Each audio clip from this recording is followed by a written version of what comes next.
Hi friends, welcome to C programming tutorial. இந்த வீடியோவில் கால் by வேல்யூனா என்னன்னு பார்க்க போகிறோம். ஓகே, கால் பை வேல்யூனா there are two ways actually.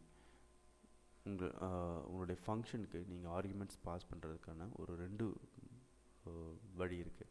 இந்த sense call by value, call by ரெஃபரன்ஸ்னு சொல்லுவோம். ஸோ இந்த வீடியோவில் கால் பை வேல்யூவை வித் எக்ஸாம்பிளோட பார்ப்போம். ஓகே, கால் பை வேல்யூனா என்னென்னா இந்த எக்ஸாம்பிள் பாருங்கள். So int a is equal to 5. அப்புறம் இந்த calcன்ற மெத்தடை கால் பண்ண போகிறோம். இந்த ஏ ஆர்குமெண்ட்டில் 5 இருக்குது. இப்போது கால் பண்ணும்போது என்ன ஆகும்னா இந்த ஏக்குள்ளே இருக்கிற அந்த 5 அப்படியே இந்த ஏக்கு காப்பி ஆகும், கால் பை வேல்யூ. ஓகே, ஸோ இங்கே உள்ள பார்த்தீங்கன்னா நான் என்ன பண்ணுறேன், a is equal to a plus 5. So manipulate பண்ணுறேன்.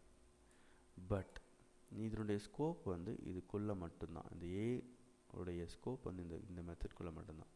ஸோ நம்ம இங்கே ஆட் பண்ணியிருக்கிறோம், இங்கே திருப்பி பிரிண்ட் பண்ணுறோம். இங்கே என்ன ஆகும்னா திருப்பி ஏ தான், a equal to 5 தான் பிரிண்ட் ஆகும்.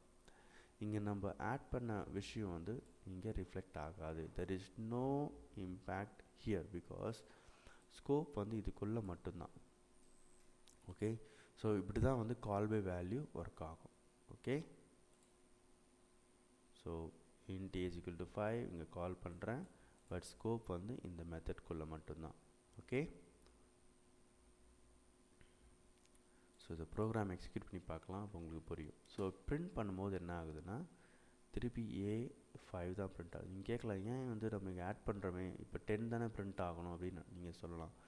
பட் இங்கே என்ன ஆச்சுன்னா கால் பை வேல்யூனா வெறும் வேல்யூ மட்டும்தான் இங்கே காப்பி ஆகும், உள்ளே நடக்கிறது எதுவுமே வந்து இங்கே இம்பேக்ட் ஆகாது. சப்போஸ் கால் பை ரெஃபரன்ஸ்னு பார்த்தீங்கன்னா அது ஒரு வேறு கான்செப்ட், அதில் வந்து இம்பேக்ட் ஆகும். அதை நம்ம நெக்ஸ்ட் வீடியோவில் பார்க்கலாம். பட் இதில் பார்த்தீங்கன்னா கால் பை வேல்யூவில் வெறும் வேல்யூ மட்டும் காப்பி ஆகும், இங்கே என்ன பண்ணாலும் அது இம்பேக்ட் ஆகாது. ஓகே, ஸோ உங்களுக்கு இந்த வீடியோ பிடிச்சிருக்குன்னு நினைக்கிறேன். Thank you and all the best.